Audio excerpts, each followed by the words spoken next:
What we do here is go back, back, back, back, back, back, back, back.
What we do here is go back, back, back, back, back, back, back, back.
Hey everybody, welcome. It's Easter weekend. What's going on? Yes, Tuned In Live is making a grand appearance right back here. Actually, it's funny. I'll get into the story about what I just went through to go live on these platforms once again. And I know I haven't done it in a while. Well, not just this podcast. But I haven't streamed to the website that I used to stream to for about 4 or 5 years, Restream.io. And let me tell you guys something. If you're looking for at least a cheap alternative to multi-stream your podcast, your game streams, whatever, to multiple platforms all at once, I will say go back with Restream.io and pay monthly, which is $19 for your standard plan. If you want to stream on up to 3 platforms at once, it used to be 4, but I think it was used to be 4 or 5, but they lowered the standard to it. But yeah, I'll pay $19 now for up to 3 platforms. I'm not streaming on Rumble anymore. I figure any of these streams that I do, I can just download those and re-upload them to Rumble. So sorry to you guys out there who listen on Rumble right now. If you're listening to this pre-recorded, or well, it was live.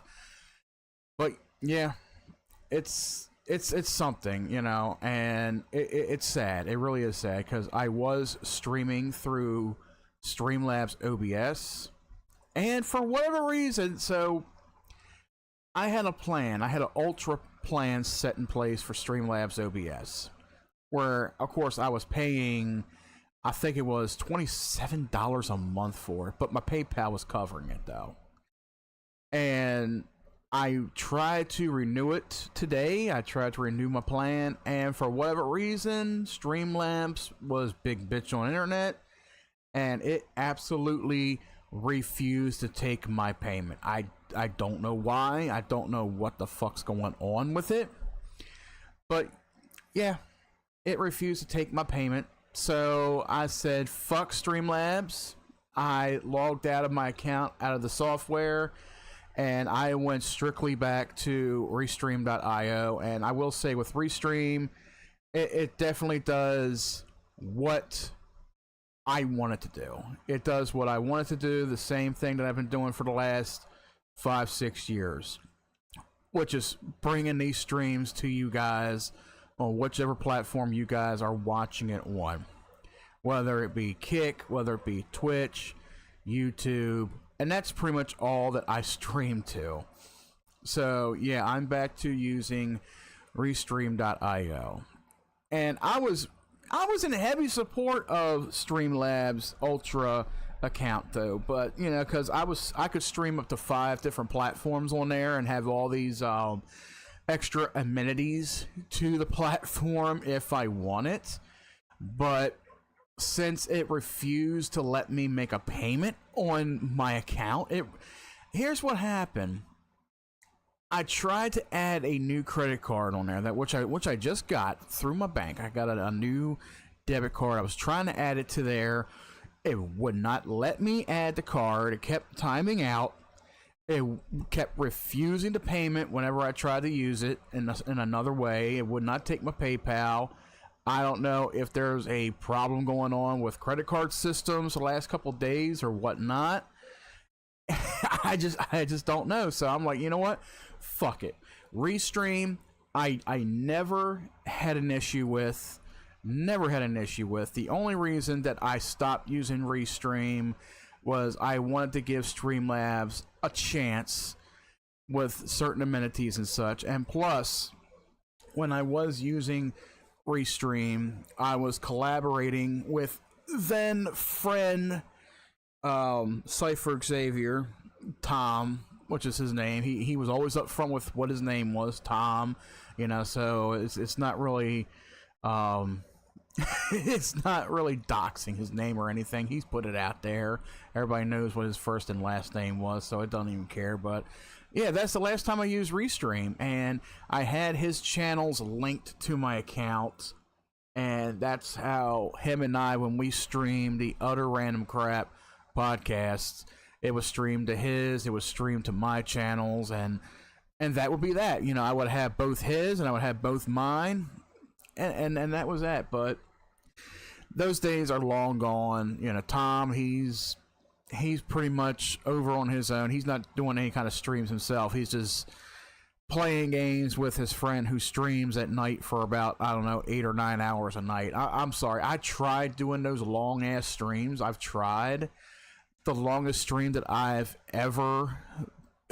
been ever able to do was maybe 5, maybe close to 6 hours. Maybe close to 6 hours. And let me tell you something, when you stream for that long, it's like working.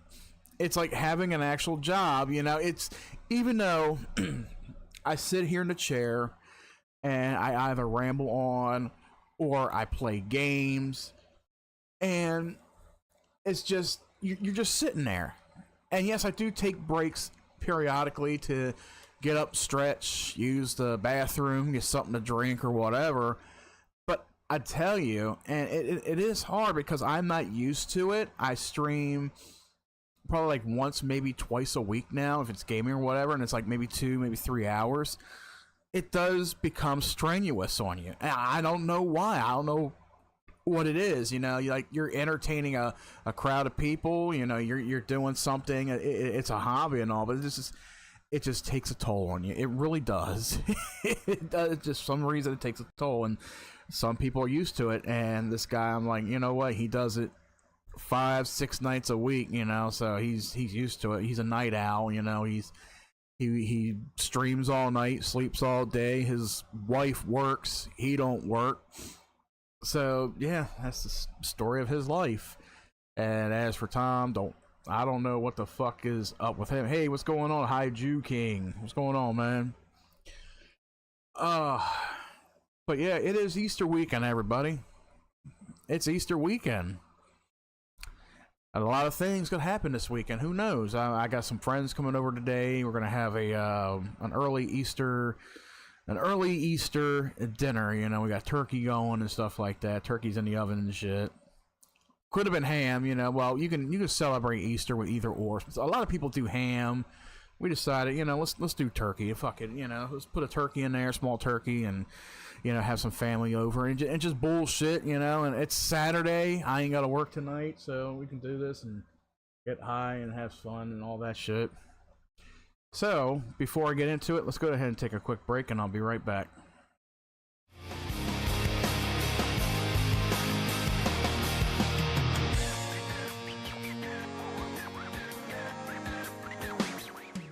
That should cost him a stroke.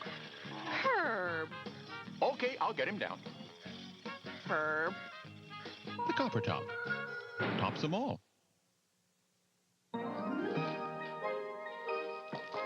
What if he's hungry? He won't be hungry.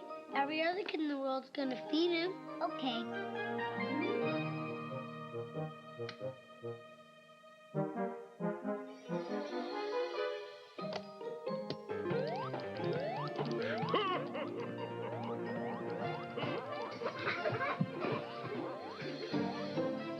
May your season be magical.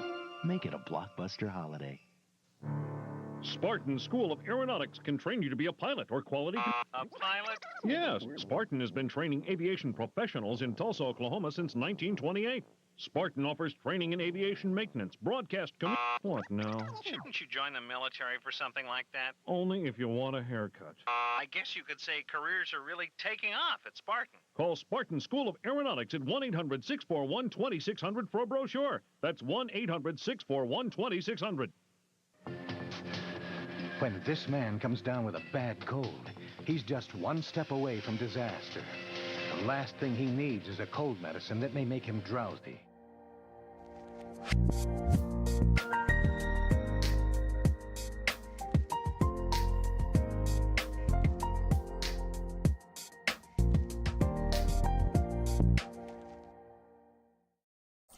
Alrighty, guys, and I have returned. I actually went and got me something to drink. My boy Jeff's in the chat. First awesome day of the year tomorrow. Smoking a ham. Family coming over, and I'm off Monday. I wish I could say I'm off for the next couple days after that. I do work tomorrow night though, but it is what it is. I figure, we do ours today. Yesterday I was doing a few things around the house, trying to relax a little bit. I had to step away and get me a water, guys. Doing my 30-second cardio here. I like doing this. Now, I talked to Jeff a couple times about stuff like this, so I've cut back a little bit on drinking sodas and shit. I don't drink sodas as much anymore. So what I do, I'll go to Walmart and get 2 big cases, 35, 40 count of Deer Park waters. I got a ton of water in the back room and shit. So I've been drinking a lot of water. I put stuff in the fridge. And I also get these flavor packets. They're, no sugar in them and all, but they're flavor packets. I'll get the Skittles flavor packets. Tastes like juice and stuff. but I love it. You know, that is a good way of mixing shit together. Oh, that's right. I didn't even get to see that. Oh, fire tonight, 70 degrees. You know what? I might do that myself. I got plenty of wood in the back, plenty of sticks and branches and shit like that. I might do that tonight. Put the fire on outside and just relax. You know, I did that about 2-3. I think it was 2 weeks ago. We did that. We had some friends over. We actually had a cookout at night. We had a nightly cookout, and we were cooking hot dogs. Had some hamburgers. Mel put on a thing of ribs. She grilled corn. And she had some homemade potato salad. We had chips out there. You know, we had some friends over. We had a good time. You know, it's in the evening. It's like fucking 6, 7. It's like 7, 8 o'clock in the evening, you know? Because they were going to cook outside and then bring it back in because we didn't know if it was going to rain. And luckily enough, even though they said it was going to rain, it did not drop one fucking raindrop that night. There was not one single raindrop that night, which was amazing. I was surprised, you know, as much as people were calling for rain that evening, we got lucky. Yeah, it was, you know, cloudy skies, but there was no rain in our area. We got damn lucky, and we were having the time of our lives. You know, we smoked a little bit.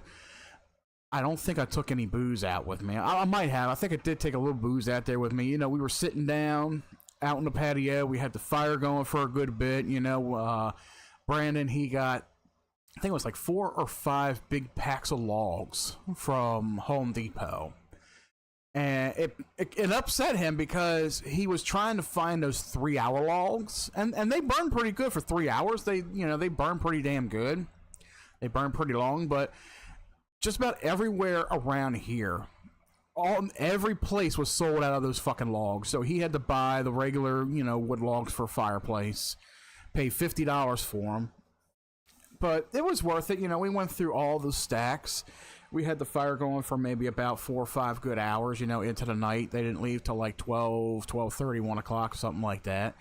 You know, but it was nice, you know, hanging out in the backyard. We had some good fun, you know, good eats.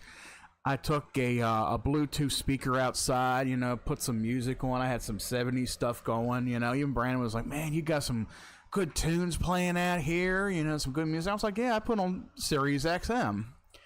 And I pay Sirius XM through my mobile carrier, T-Mobile. And I forgot what plan it was. I think for my carrier, I pay $183 a month. It'll lower a little bit once my phone is paid off and 4 or 5, I think it's like 3 or 4 more payments. But I pay for all the little amenities, you know, like the 5G network and all that shit. But it also comes with extra package deals with T-Mobile. Like I got Netflix, Hulu, Apple TV. I did get 6 months free of Sirius XM, but after that, it's like $9.99 charged, which I'm good with it. It's added to my phone bill. I don't mind paying $100 and some for my phone bill because I got Sirius XM on there. You know, I don't have to pay out separately for that. It's just included in my phone bill, so I got Sirius XM. And I got all the good channels on there. I don't care to listen to a lot of the sport, like the radio podcasters and stuff, like sports stuff. I don't care to listen to a lot of that. I just pick a few channels that I listen to. You know, whether it's heavy metal from like the 90s and early 2000s, or even newer heavy metal stuff. I even go back to the classics. You know, like some 50s, 60s. 70s, I got, you know, different decades of channels selected on there. So Sirius XM, you know, it's still pretty good for, you know, it's been out for what, 25 years, maybe a little more, something like that. You know, started out as like a satellite provider. You get the special stereo in your car, and you gotta, you know, take the code from your stereo and sign up online with it and pay with credit card and shit like that. Now you don't even have to do that.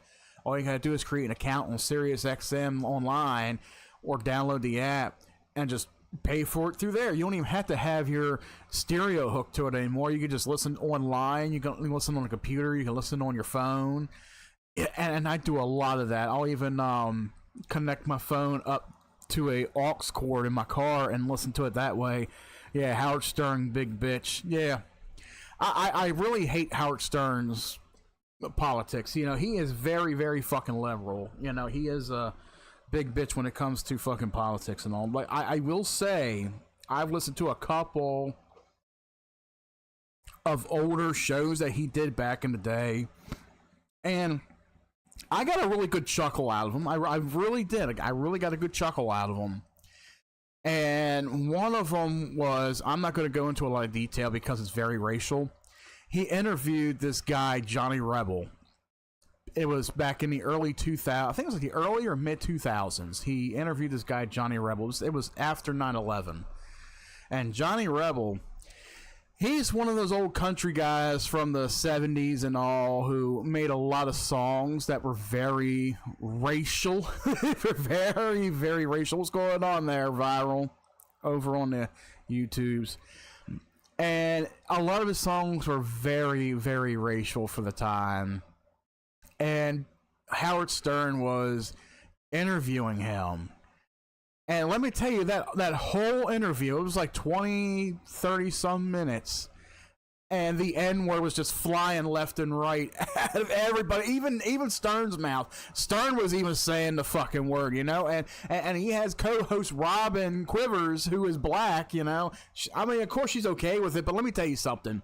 Back in the day, when somebody threw that word around, if they didn't use it in a particular way, if you had black people around you, they didn't fucking care. They knew you weren't serious about it and shit.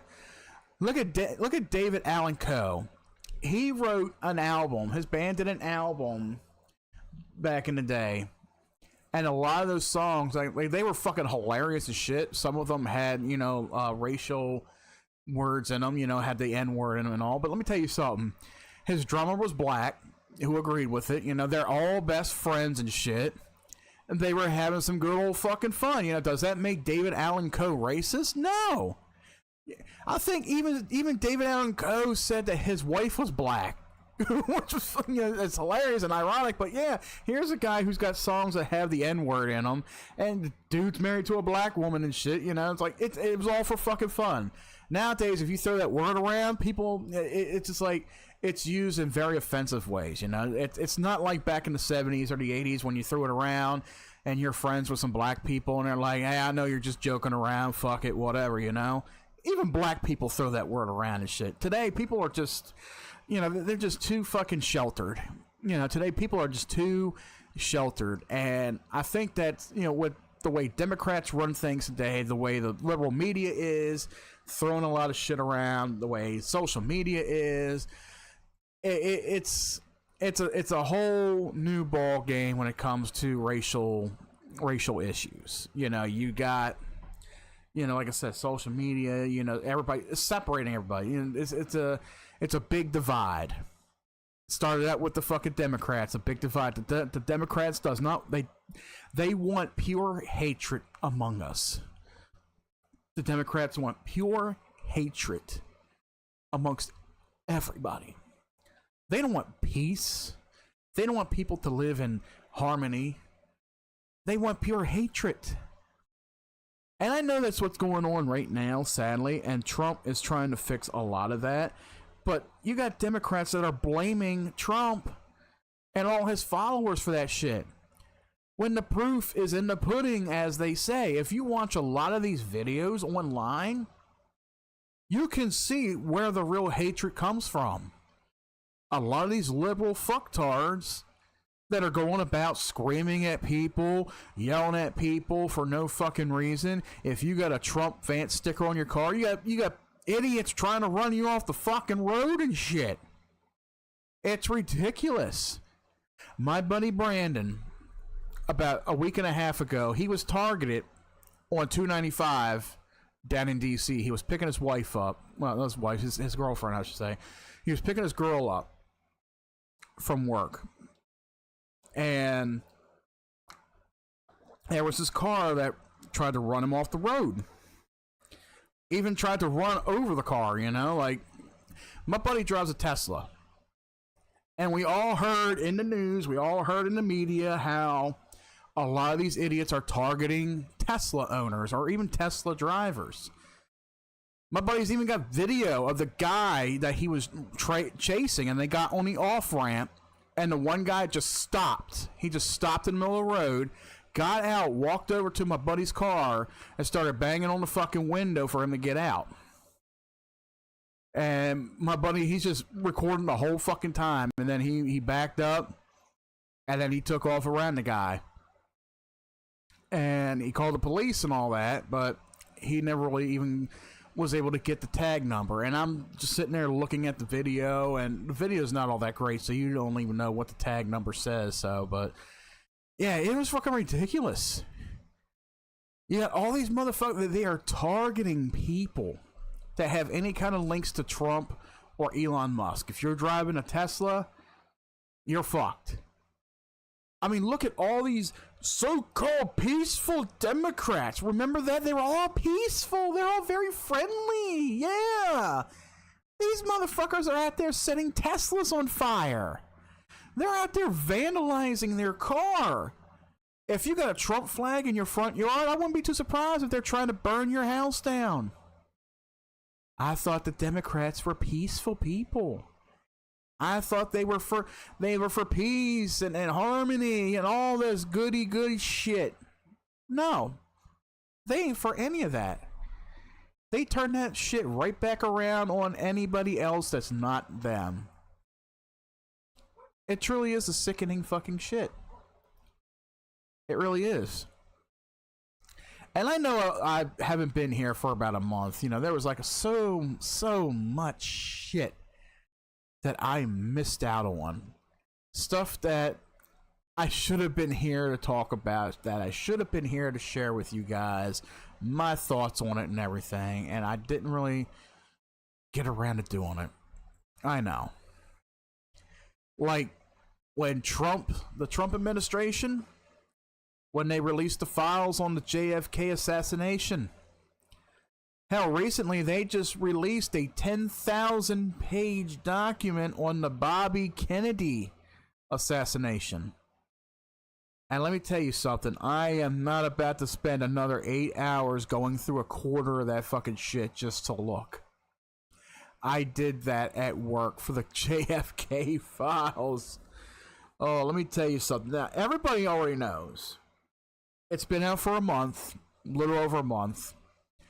Everybody knows now how and why JFK was assassinated. Was Lee Harvey Oswald involved? Yes, he was. But there was somebody else there who was involved too. You know, the men in the grassy knoll, that kind of fucking shit. You know, Lee Harvey, he was guilty. Don't get me wrong, there are documents in those files that say that Lee Harvey was talking about assassinating him and shit, but there was also talks about mind manipulating drugs and all kind of shit. You know, there was people just spilling their brains, you know, spilling their guts out of information. So yeah, everybody knows that the CIA was involved, of course, and surprising to a lot of people, Israel was involved too. I was trying to figure out where Israel came in at. You know, there was just so much happening with those JFK files. There was just so many people involved who wanted Kennedy dead. And this may come as a big shock to a lot of you liberals out there. JFK was a Democrat. Holy shit. I mean, if you're just now tuning in and you're like, wait a minute, what? JFK was he was a Democrat? Yeah. He wasn't liberal like you dumb motherfuckers are. He was actually one of the best Democrats they had within the last 100 years. Yeah, JFK wanted some good shit. He was trying to make, you know, well, he wasn't making deals, you know, for this and that. Like, you know, Cuba wanted this, CIA wanted that, and JFK's like, nope, not going to happen. Israel wanted deals. JFK said, nope, not going to happen. What happened? He was assassinated. Everything was planned out between Israel and the CIA. And of course, the fall man for everything, who was involved with it the whole time, Lee Harvey Oswald. He was the one that took the fall. So there was a little bit of everything going on. You know, you got the Israelis, you got Cuba, you got the CIA. God, you even had the mafia at times, I believe, you know? Everybody was involved with the shit. It's amazing. But everybody already knows about that. Everybody already heard the story. Everybody already knows. But I will say, like, going through and reading those documents, and people were like, how are these documents legit? Are these documents? Yeah. They were released on an archive website, just like with Hillary Clinton's emails back in, what was it, 2019, 2020? Remember the Hillary emails? Some of them were redacted. It wasn't even all the emails, but people were going through emails on there. Yeah, I think it was the same website that the Hillary Clinton emails are on. That's where you find the JFK files. And there are thousands of pages to go through. Now, the archives, there's not 1,000 files to click on. If you click on one file alone has maybe some ranging up to 200 pages for that file. So yeah, that's where your 1,000 files come in. So you got some files you click on, maybe 1 or 2 pages, maybe 1 page. Some have 20 pages, some have 30. There's quite a few I've been through that had like 200, 300 pages per fucking file. Like, Jesus Christ. I ain't got the time to fucking read through all this. And I didn't read through it. I skimmed it. I skimmed a lot of that fucking shit. And a lot of the information that people have posted online is a lot of the shit that I've seen for myself. I've seen it for myself. And yeah, pretty much the CIA was involved in the entire thing. The only thing I didn't really see, and I guess people had a little bit more time on their hands to go through it, was the whole thing with Israel. But all those files is just a bunch of extra bullshit that was ranging from the years of 1940 something or 1950 something all the way up to 1980, basically. Dealing with a lot of stuff, whether it was Russia, China, Africa, some parts of Europe, Cuba, I think a couple things in Central America, something in South America, a lot of things here. And I'm sitting there like, what the fuck does all of this have to do with JFK? I mean, it's talking about a lot of things that went on at the time, but I thought we were getting files that were JFK related. Apparently, all these files that were released, they were all bundled together. Everything had some kind of tie to JFK, I guess. I don't know. But yeah, a lot of it was just meaningless bullshit. Just like I was talking to Jeff the following morning. I said, dude, I sat here for 8 hours at work going through this shit. And really the only thing I could find is, yeah, the CIA was involved, but Lee Harvey Oswald was also involved as well. You know, he was the fall man for it, but yeah, he did take a shot, but his shot wasn't good enough. So yeah, it's just basically a lot of nonsense that we've all known from the 90s. You know, what was his name? Was it Oliver Stone, I think? Yeah, Oliver Stone, who directed the movie JFK with Kevin Costner. And I know there's a lot of people who've seen it. I've seen it for the first time a couple years ago myself. It's a pretty good movie. But just like that movie, just like a lot of things that we learned from the 90s on up, we all known about the second man, the man in the grassy knoll. We've all known about that. You know, it was a conspiracy theory, but we all had our thoughts on it. We all had our, you know, conspiracists looking into it, but we all know. We've all had that feeling, you know. It's like, how can Lee Harvey pull off a shot that good? There's only a few people in the world who could probably pull that shot off. Maybe, depending on the angle, you know? But there's a lot of factors at play. He may have pulled off a shot, but it may not have been the shot to kill Kennedy, you know? I mean, there was 2 shots that were fired. Now the video footage is all out, and everybody's like, well, yeah, It's possible that's what happened. It wasn't just it wasn't just Lee Harvey. It was this person, it was that person. Yeah. There was a lot of factors at play with that one. But I think the biggest one for me, like I said, it's just going through all of those files for that shit. It was tiring. It was even fucking tiring. And I just fucking gave up, man. I gave up after, like, I don't know, maybe 100 and some files in, which was probably skimming over maybe about, I don't know, maybe 2,000 or 3,000 pages. And I'm just skimming. I'm just like looking through them, just like skimming over the words, looking for JFK, shooting, assassination, whatever. You know, just key phrases, key words, you know. Hey, how you doing, Salty Biscuit? What's going on? But yeah, those files, they were released. Everybody knows the truth about them. Now we got the Bobby Kennedy files, which were just recently released, I heard. And they said there's 10,000 pages of that. I'm like, no. I'm not going. I know Bobby Kennedy was assassinated too. I know. And I can already tell you who I think it is. It's the CIA. It's the CIA doing it. I already know. CIA. How are they still around? Why weren't they ever disbanded? What is the purpose of the fucking CIA? What really is? I mean, we all know what the CIA is, you know, being around and all, but what is their purpose really? These people have been involved in so much dirty shit in the past half century. Why are they still about? Why are they still a thing, you know? They got their hands in a lot of fucking dirty shit. Same thing with the FBI, you know? That's why Trump is trying to clean house. Trump is cleaning house because there's been a whole bunch of dirty shit within the last 4 years under the Biden administration. And Trump is doing his damnedest to clean house. And he's doing a damn good job with it. People are pissed off, but it's like, well, Trump is giving us a better America, and you're being delivered some fucking bullshit that you all are paid to believe.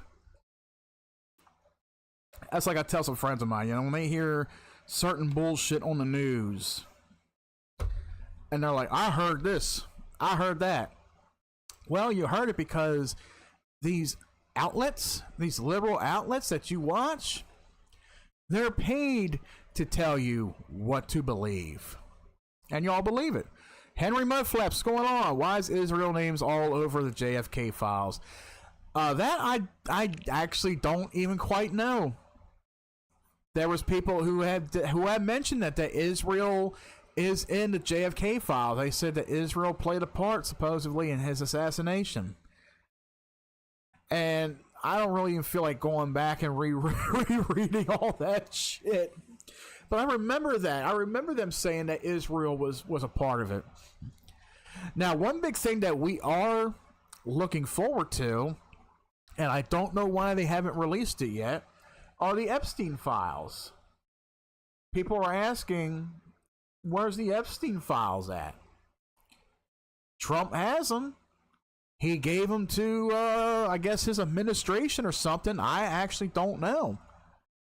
But yeah, somebody has the Epstein files, and I mean, I don't know. Maybe Trump's name is on it, and they're trying to redact it. I don't fucking know. I mean, that's what's going to happen if they release the Epstein files and there's some names redacted from it.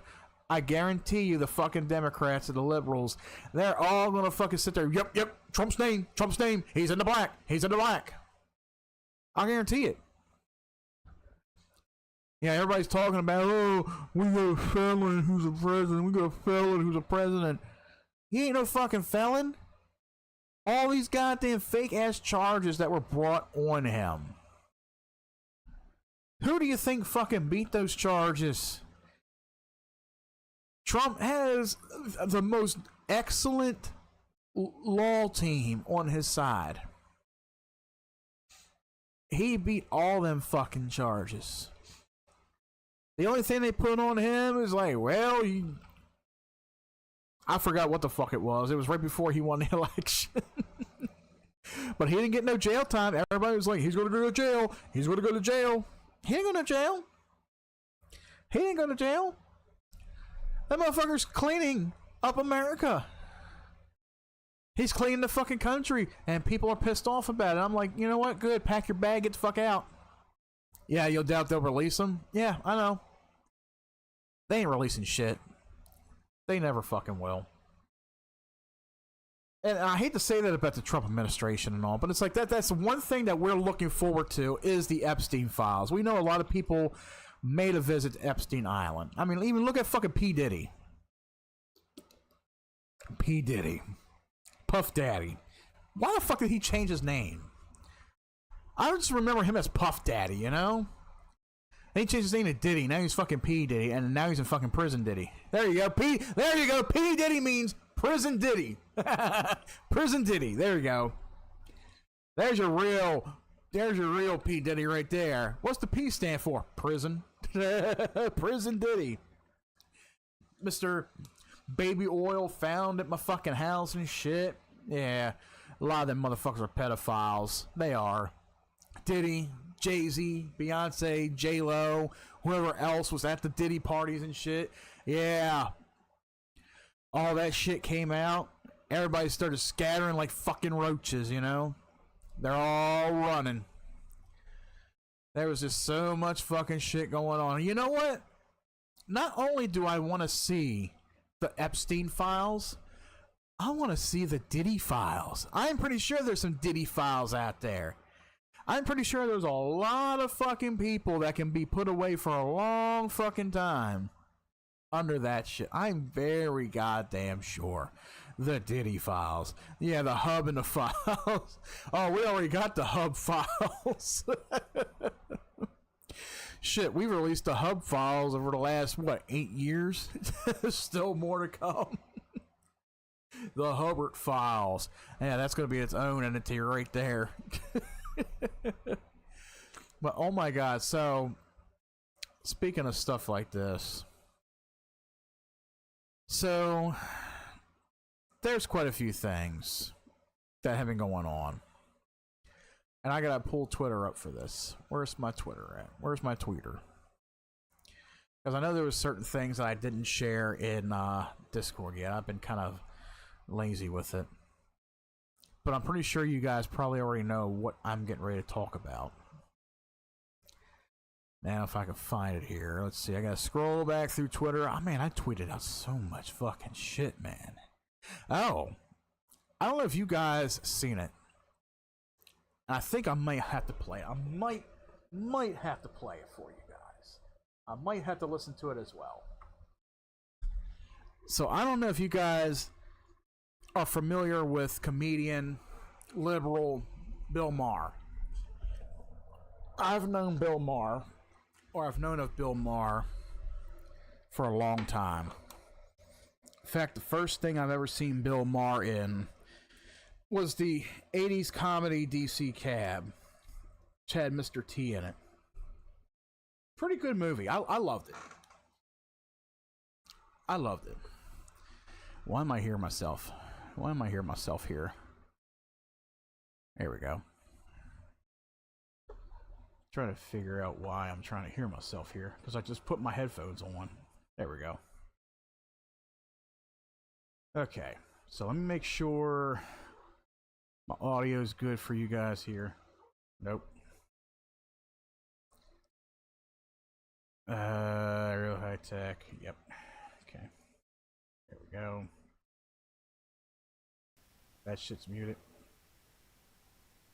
Okay. I think I know why I had it muted, because there's a buzz.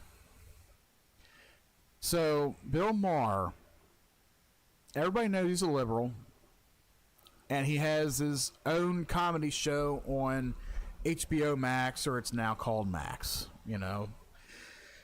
And recently he came out and said that he was invited to the White House for a dinner with Donald Trump and his staff, or at least Trump. And the liberals, they were all waiting for him to come back and say Trump is a piece of shit. What's going on, Breaking Dead? Been a while. Yeah, it's been a while. It's been a while since I've seen that name, Breaking Dead. Holy shit, what's going on, man? Nothing much, bud. I'm actually getting ready to play a video for you guys And I don't know if you listened to it. I don't know if you heard it, but this is Bill Maher on his time at the White House with Trump. So let's go listen to this. You guys are going to be shocked. Well, maybe not be shocked, but you'll be amazed. Okay, as you know, 12 days ago I had dinner with President Trump, a dinner that was set up by my friend Kid Rock, because we share a belief that there's got to be something better than hurling insults from 3,000 miles away. And let me first say that to all the people who treated this like it was some kind of summit meeting, you're ridiculous. Like I was going to sign a treaty or something. I have no power. I'm a fucking comedian, and he's the most powerful leader in the world. I'm not the leader of anything, except maybe a contingent of centrist-minded people who think there's got to be a better way of running this country than hating each other every minute. So, thank you.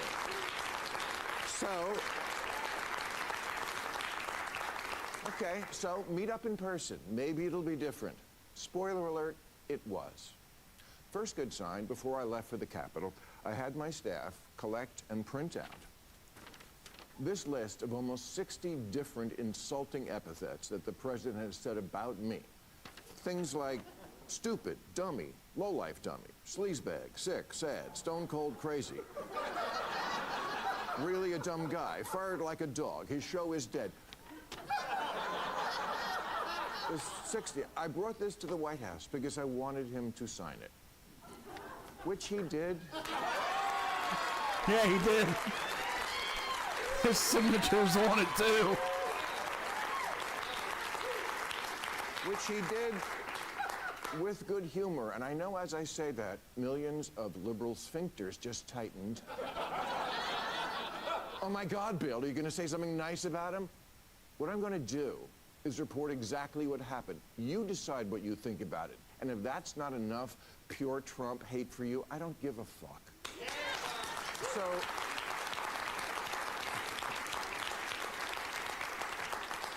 So no, I didn't go MAGA. And to the president's credit, there was no pressure to. After we left the Oval Office, he showed me the little room off the office, you know, the one where Clinton used to. The blowjob room.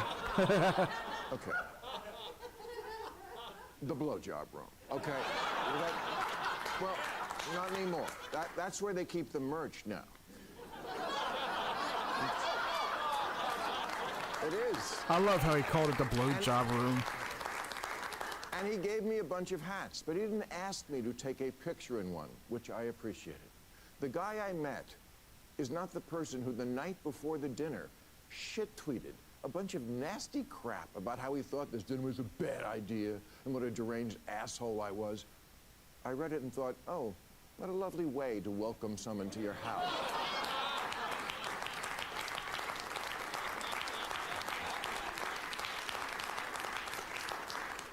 But when I got there, that guy wasn't living there.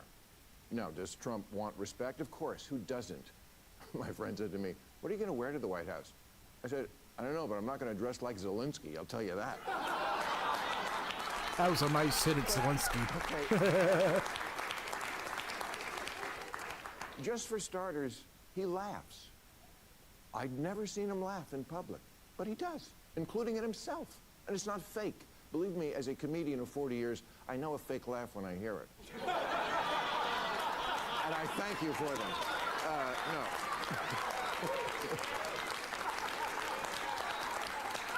But, okay, example. In the Oval Office, he was showing me the portraits of presidents, and he pointed to Reagan and said, in all seriousness, you know the best thing about him? His hair.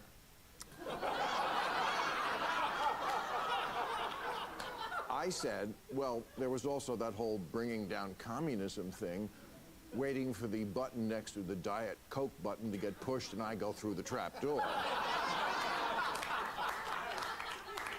But no, he laughed, he got it. I said to him at one point, Mr. President, you know the dog, that's unusual in the White House.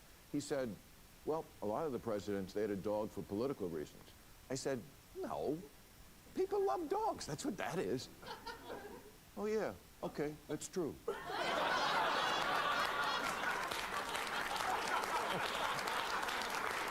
I'm telling you what happened. At one point, we were walking through his amazing, it is an amazing tour of the whole house. And I don't remember exactly what we were talking about, but it must have been something with the 2020 election, because I know he used the word lost. And I distinctly remember saying, wow, I never thought I'd hear you say that. He didn't get mad. He's much more self-aware than he lets on in public. Look, I get it. It doesn't matter who he is at a private dinner with a comedian. It matters who he is on the world stage. I'm just taking as a positive that this person exists, because everything I've ever not liked about him was, I swear to God, absent, at least on this night with this guy. Bob, Kid Rock, told me the night before, he said, if you want to get a word in edgewise, you're going to have to cut him off. He'll just go on. Not at all. I've had so many conversations with prominent people who are much less connected, people who don't look you in the eye, people who don't really listen because they just want to get to their next thing, people whose response to things you say just doesn't track, like, what? None of that with him. And he mostly steered the conversation to, what do you think about this? I know, your mind is blown, so's mine.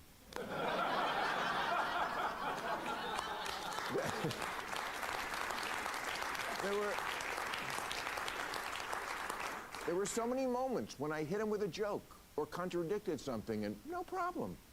At dinner, he was asking me about the nuclear situation in Iran in a very genuine, hey, I think you're a smart guy, I want your opinion sort of way. And I said, well, obviously you're privy to things about it I'm not, but for what it's worth, I thought the Obama deal was worth letting play out, because we made Iran destroy 98% of the uranium, and they were 15 years away from a bomb. And then I said to him, but we got rid of that. You got rid of that. He didn't get mad or call me a left-wing lunatic. He took it in. I told him I thought parts of his plan for Gaza were wacky, but that I had supported him in the idea that Gaza could be Dubai instead of hell. I told him he was wrong when he tweeted the night before that I was critical of all things Trump. Not true. Check the tapes. Moving Israel's embassy to Jerusalem, loved it. The border did need to be controlled. I'm glad the cops are getting their morale back. DEI had gone too far. Biological men shouldn't be playing women's sports. Europe should pay for their defense. And of course, it makes sense that Arab countries should take in Arab refugees, like the million Syrians who wound up in Germany when Saudi Arabia took none. He said to me, you're right, they took none.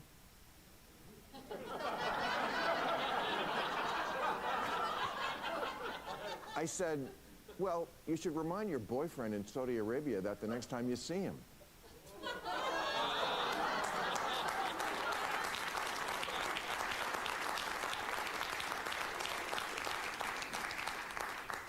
He laughed.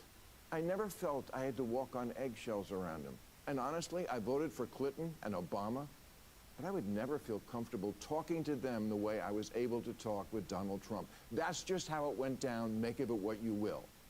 Me, I feel it's emblematic of why the Democrats are so unpopular these days. He was even okay when I checked him. I'm going to stop right there and say something. So, what he said is, it does make a lot of sense. It does make a lot of sense with what he just said. How he could never have a conversation like that with Obama. Somebody like Obama, or maybe even Biden, you know? You know, he didn't have to worry about feeling like he was walking on eggshells around Trump. Trump is, hands down, a genuine human being. Remember when the media was sharing pictures of Trump? The left hates him now. Some of them do, yeah. See, Bill Maher, as liberal as he is, he'll take shots at both sides, Republican and Democrat. He takes shots at everybody. But he gives his own honest opinion, which is respectable, you know. Like, he has a lot of things that he hates that the left is doing. There's a lot of things that the right does that he doesn't like, you know. But he is open with it. He's open. He's sort of in the middle. He's liberal, but he's more in the middle. He's, you know, he looks at a lot of liberals and be like, what the fuck are y'all doing? What the fuck are y'all doing, you know? But when he said that how comfortable he was with Trump and how genuine Trump basically is, anybody remember the pictures that was shared a year ago where Trump and Biden were having a conversation with each other in the Oval Office or wherever it was? And you saw Biden smiling or laughing with him. And people were like, is Biden okay? He's laughing with Trump. He's having a good time. Oh my fucking God. Biden was having a good fucking time with Trump. He was fucking laughing and talking with him, and everybody was, all these fucking liberals were expecting him to have a fucking big ass argument and throw Trump out of the White House or some shit, you know? That's not how it played out. See, everybody hates Trump because of his image in the media. Trump has to stay strong in the media image. He has to show how strong he is in the media image because everybody around the world sees that. You have to see a strong, competent leader on TV and in the media. Even though the left, they bastardize how he looks. They say, oh, he's a piece of shit. He wants to do this. He wants to do that. The left and the media slander this man all the fuck over. They slander his ass all left and right. That's not how he is. That's how he has to be.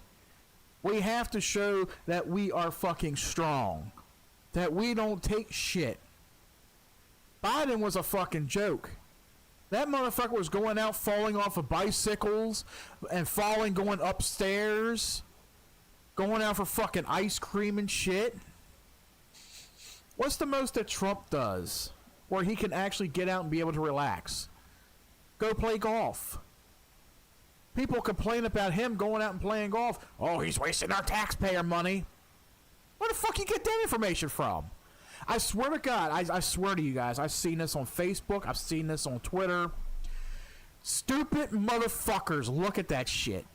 And they're like, oh, my tax money's paying for him to go play golf. No, the fuck it ain't. Where the fuck do you brain deads get that shit from? And they can never back it up. They can never back that shit up because they hate Trump because the media tells them to hate Trump. Trump goes out and plays golf, he's either a bad guy or he's using up our fucking tax money for it. But you know who else who went out to play golf? Obama, Bush.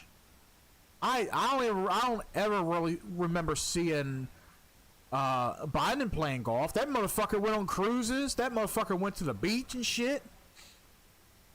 And people want to sit there and complain about Trump playing golf.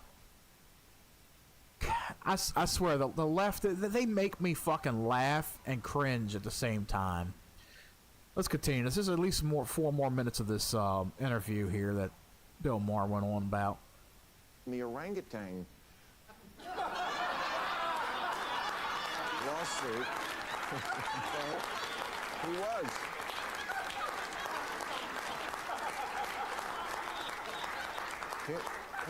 He said to Dana White, you know, Bill said my father was an orangutan, and I really love my father. And I said, well, Mr. President, I did that because I didn't like what you were doing regarding Obama's birth origins. I thought that was low. Again, no anger, just a little smile as if to say, yeah, I get it.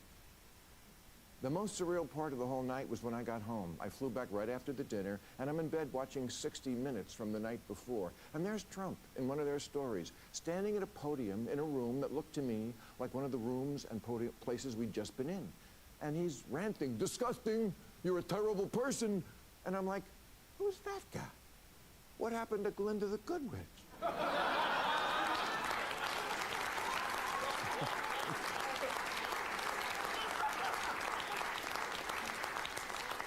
And why can't we get the guy I met to be the public guy? And I'm not saying it's our responsibility to do that. It's not. I'm just reporting exactly what I saw over 2.5 hours. I went into the mine, and that's what's down there. A crazy person doesn't live in the White House. A person who plays a crazy person on TV a lot lives there, which I know is fucked up. It's just not as fucked up as I thought it was. And I have no illusions now that I'm back to work at my job that he might start a new list.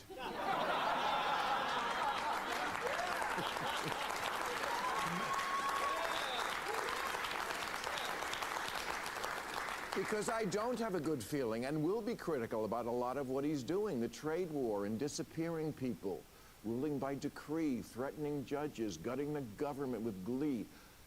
But I also think he now understands I have a job to do, or at least he did on this night, because he said to me early on that he'd seen our last episode, which was the Friday before this dinner.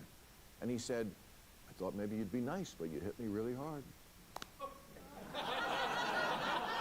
I did, because I'm not going to pull my punches that presidents get to propose a third term for themselves. He understood that, and without animus. That doesn't mean he's not going to try to do it. At one point, I said to him, you're scaring people. Do you really want to be scaring your own citizens so much? And I know now you're all saying, and what did he say to that? Honestly, I don't remember. But it wasn't, okay, I'll stop. So MAGA fans, don't worry. Your boy gave me nothing. Just hats. Hats in a very generous amount of time and a willingness to listen and accept me as a possible friend, even though I'm not MAGA, which was the point of the dinner. My favorite part of the whole night was we were standing in the blowjob room. We were. And he said, you know, I've heard from a lot of people who really like that we're having this dinner. Not all, but a lot. And I said, same. A lot of people told me they loved it, but not all. And we agreed. The people who don't even want us to talk, we don't like you. Don't talk, as opposed to what? Writing the same editorial for the millionth time and making 25-hour speeches into the wind? Really, that's what liberals have? He takes the piss out of everybody else and we can hold ours? Okay, that's my report. You can hate me for it, but I'm not a liar. Trump was gracious and measured, and why he isn't that in other settings, I don't know, and I can't answer, and it's not my place to answer. I'm just telling you what I saw, and I wasn't high.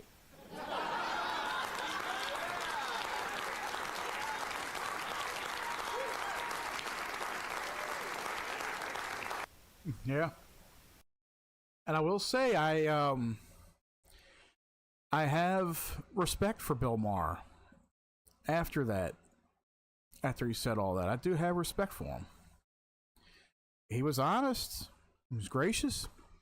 For a guy who's liberal based, who the guy that liberals look forward to for a good laugh and all. But you know what? Bill Maher speaks his mind. Not just at Trump or Trump supporters, or as you call us, MAGA fans.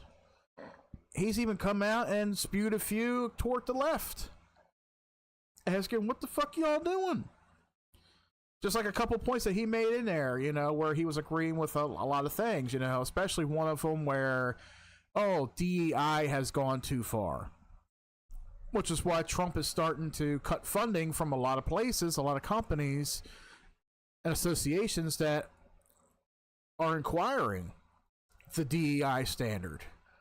The DEI standard is heavily fucking racial, heavily fucking racist. And I know there's people out there that will try to contort it a little bit and be like, well, that's in all workplaces, you know, racism, da da da. Well, racism goes every which way. It's just there's only one particular race that is pissed off about it being eliminated, and that's the blacks. Black people are being pissed off because it's being eradicated. It's like, you're not the only race that fucking matters. Sorry that the truth hurts, but if you're black, your race is not the only race that matters. Whites matter. Hispanics matter. Anybody of an Asian race matters. Korean, China, Japanese, Filipino. Whatever your creed or race is, you all matter, not just one particular race. and I see it all over social media. You know, a lot of these fucking black celebrities and politicians who make themselves the high point, like fucking Al Sharptons, you know, the fucking Al Sharptons and Jesse Jacksons, you know, that kind of stuff. Like, shut the fuck up, you know? Like, shut the fuck up. You're not that fucking important. Which leads me to my next big thing. The next big race baiting thing right now, which is very, very fucking disgusting. Oh, here's another thing that's disgusting too. I want you all to listen to this. You all know about Representative Jasmine or Jamsine Crockett or whatever the fuck this bitch's name is. Listen to what this bitch had to spew out the other day. So I had to go around the country and educate people about what immigrants do for this country, or the fact that we are a country of immigrants. Right. The fact is, ain't none of y'all trying to go and farm right now. Okay, so I'm lying. Raise your hands. You're not. We done picking cotton. We are. This bitch is black herself.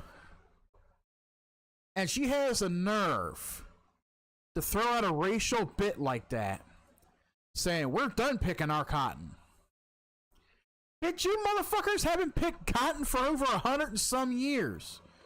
Or more. Who is this fucking person who works for the Senate or where she's a congresswoman? Oh, okay, fucking congresswoman. Who's this dumb bitch to say, oh, we need immigrants. We need immigrants. We're done picking our cotton. What the fuck does that even mean? Like, what is that? This is the most racist black bitch I have ever seen in a meeting. And this is a fucking congresswoman? This is somebody that Trump needs to have fired, if at all possible, from Congress. Why is this bitch still fucking breathing air? Why? And then she talks about how we're all immigrants. We're all immigrants. Funny, I'm not a fucking immigrant. My parents weren't immigrants. I doubt my grandparents were immigrants. You see, I almost can see where some of these people sit there and say shit like that. We all immigrants. We're all immigrants. Funny, I remember being born in this fucking country.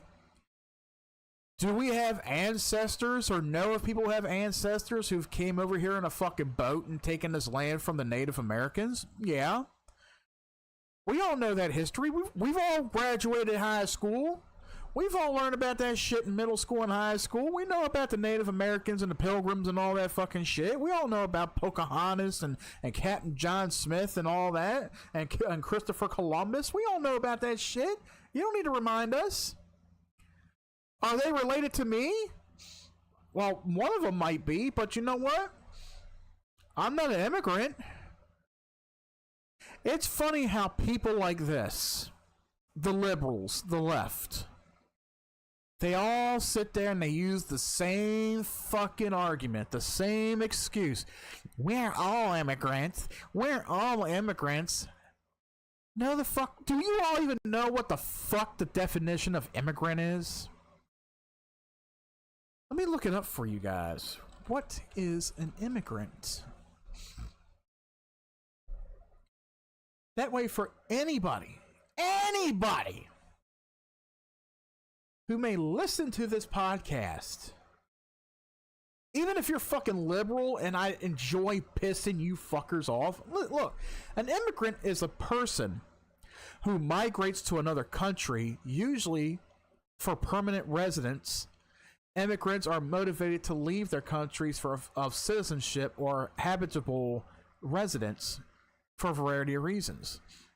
Such reasons may include a desire for economic prosperity, to change one's quality of life, better job opportunities, family reunification, retirement, climate or environmentally induced migration, exile, escape from prejudice, conflict, and natural disaster. When people leave their country to settle permanently in another, they are called migrants or immigrants. Commuters, tourists, and other short-term strays in a destination country do not fall under the definition of immigration or migration. Funny, I don't see anything in there that states that if you're born in this country under somebody from another country that you're an immigrant. Funny how I don't see shit like that in there. Ain't that interesting, people? That this person who claims to be, who has the title of Congresswoman, breathing all this dirty hot air that says, we're all immigrants. Really?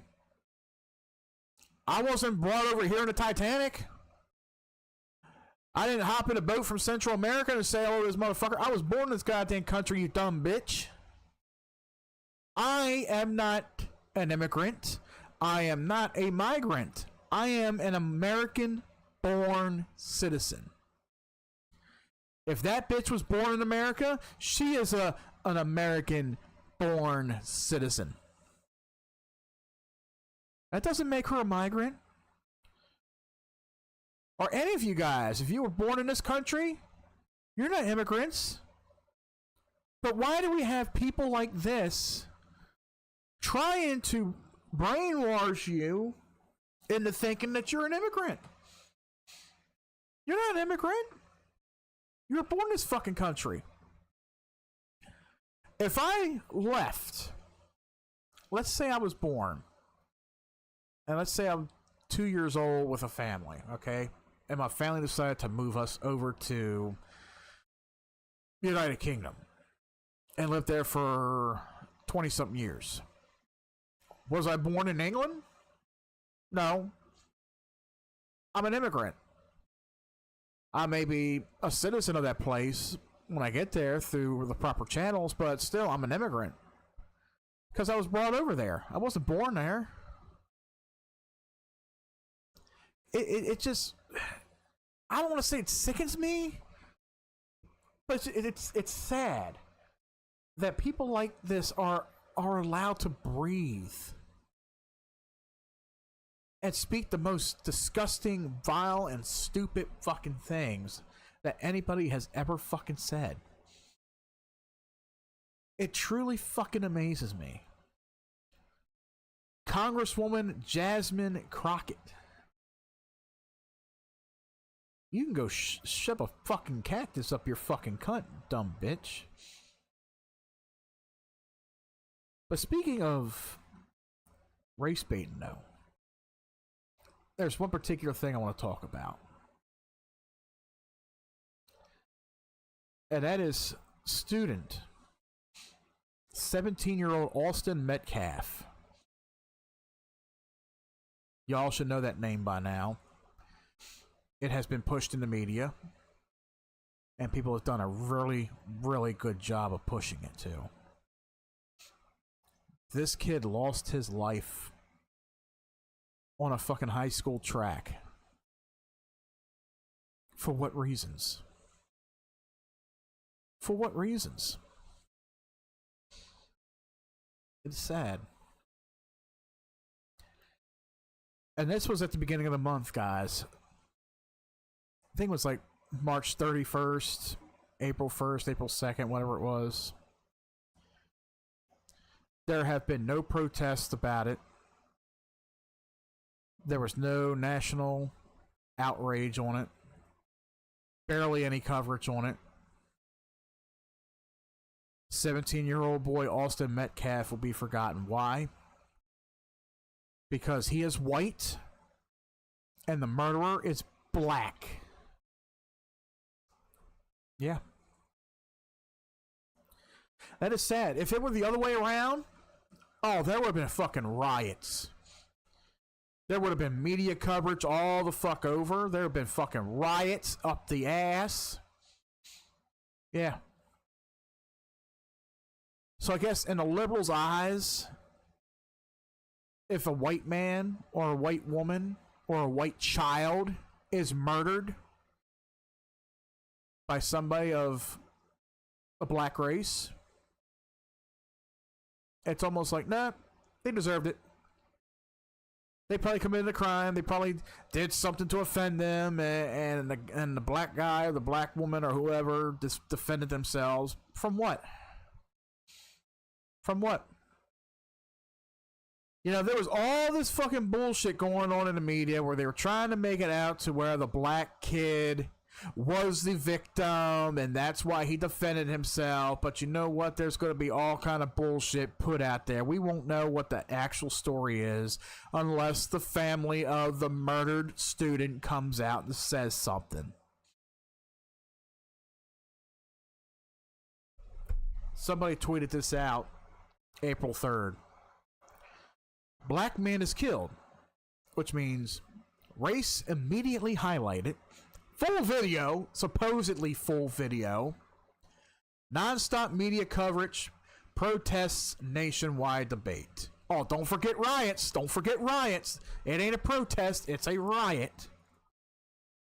White man is killed, however. Race is not mentioned. No photos, no video. Media silent. No protest, no public outrage. And it's been posted throughout the month. White lives matter. Yes, white lives matter. All lives matter.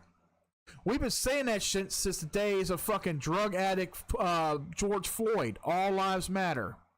You know what we were told? Oh, you're racist. You're racist. You're saying all lives matter. Why am I racist for saying all lives matter? All lives, which means black, white, Asian, Hispanic, wherever you were born, whatever your background, ethnicity is, your race, all lives matter. But it's funny. It's funny how they coined the term Black Lives Matter, but all lives fucking matter, but they make it out to be themselves. However, when there's black on black crime, nobody bats an eye. There is a lot more black on black crime than there is white on black crime. That's funny. That's very statistic right there. There's statistics of it. But try telling that to them. Black Lives Matter is a fucking joke. All it was a fucking term to fucking make some money off of somebody's death. Pathetic. Really is. But now get this though. Oh, get this. I'm gonna have to look this up too. Let's see. What the hell was the kid's name again? Let's see. Austin Metcalf. I knew it started with an A. I kept thinking it was Anthony or something. I think the other one kid's name is Carmelo Anthony. That's what it was. 19 hours ago. Let's read up on this. The family of Carmelo Anthony, the piece of shit that killed this innocent kid, he spoke out. Yeah, I'm sure he fucking spoke out. Here's another thing that really disgusts me about this whole situation. That really disgusts me about this piece of dog shit and his fucking shit family. They had several GoFundMe accounts set up in their names. For what? For what? To raise money for a fucking lawsuit? Fuck it. Throw that fucking bastard in a fucking cell for the rest of his life to suffer. These motherfuckers are wrongfully raising money. For what? They claim to be the fucking victims. For what? This motherfucker should have never had a goddamn knife on the track. He should have never did what the fuck he did. Black, white, Hispanic, I don't give a fuck what his race is. He had no fucking right. Yes, oh yeah, I ranch, man. Arrow Ranch, yeah. Exactly. This motherfucker, he had no fucking right to take another life. I don't give a shit what his fucking color is. But for his family to very sickly, open up GoFundMe accounts or Hubbard's or the case of Hubbard, GoMe funds. Yeah. Hubbard used to call them GoMe funds. Fucking retard.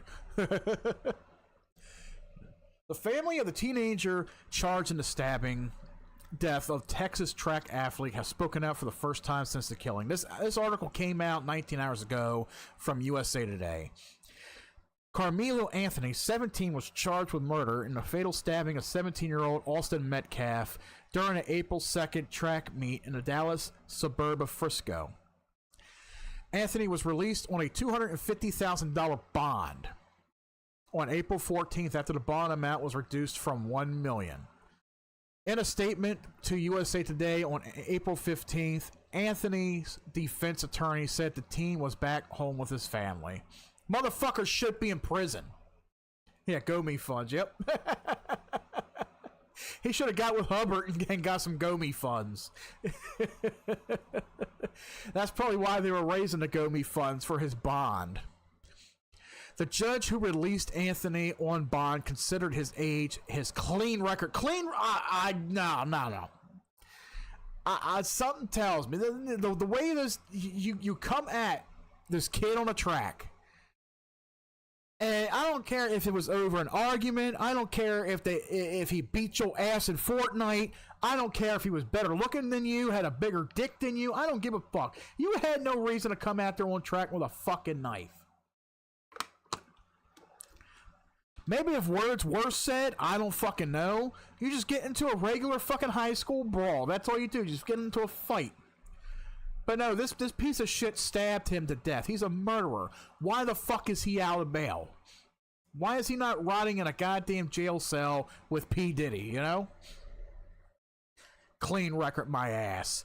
And whether he was a flight risk. USA Today previously reported Anthony had been issued an electronic monitor and will remain on house arrest, only leaving with court approval. This motherfucker is on house arrest, people. House arrest! If it was a white man who murdered a black man in the similar case, where would that white man be? Locked in a fucking jail cell. He would be under the fucking jail. Or if he got out on bail like Carmelo Anthony did, there would be riots. There will be black people who are not even related to this piece of shit coming out going, if he gets out, if he is released on bond, we're going to riot. We're going to burn down the courthouse. We're going to burn down the Capitol, just like Edward Hubbard said he would back in 2017. But that's the fucking truth. That's the truth. That's exactly what would happen if it was the same case, but the races were reversed, and it was the white man. If it was Austin who stabbed Carmelo, and Austin was released on bond and on house arrest, there will be guaranteed protests. That is what's fucked up about society today. That's what's fucked up about the left. That's what's fucked up about media. All these motherfuckers be in the streets burning down cities. We ain't gonna stop until he's in prison. As long as he's at home, every fucking city in America is gonna look like California and Hawaii. That's amazing how fucked up that is. Now his family's speaking out. I don't even know if I even want to read this shit, because it already sickens me. It already sickens me that this family raised GoMe funds. It sickens me that this piece of shit is out of a cell and living life like nothing happened, sitting at home enjoying himself, probably sitting there on PlayStation playing fucking Madden and Grand Theft Auto with Jeff tutorials and shit like that. It sickens me.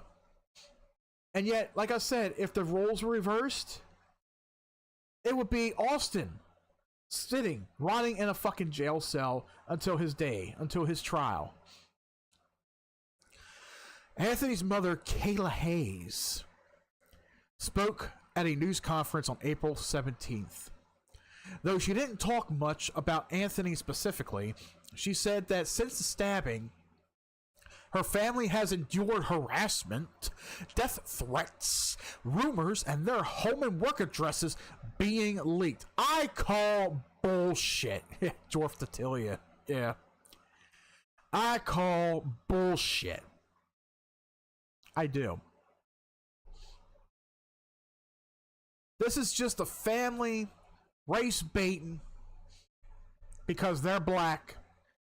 They feel that they are important in today's society. They think they're going to be the next George Floyd, the next what the fuck was his name in Baltimore? Freddie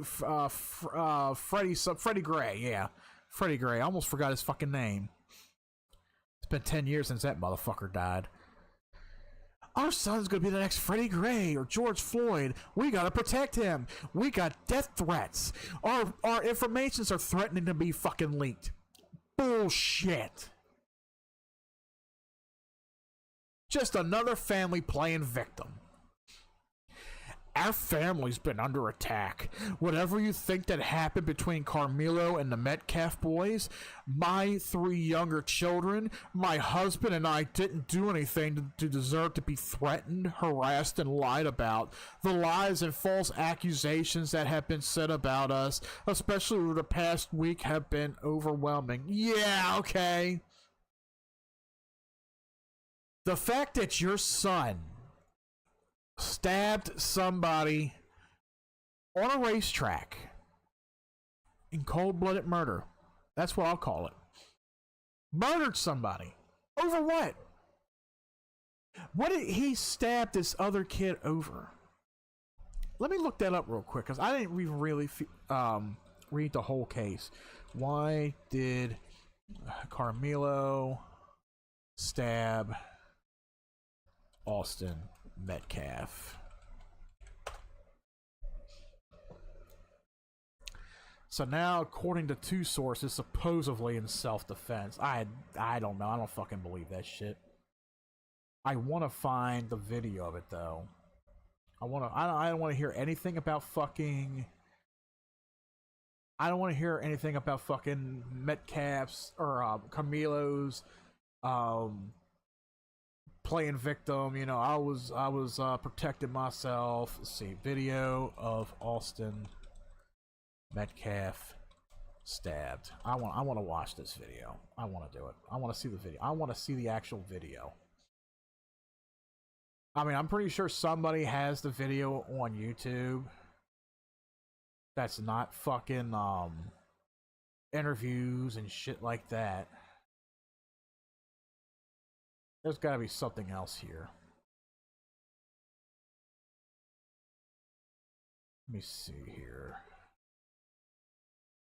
And of course, there's somebody's gotta fucking benefit off it by putting ads on the goddamn thing. I just want to see the fucking video. I just want to see the video of what actually started out, what actually happened.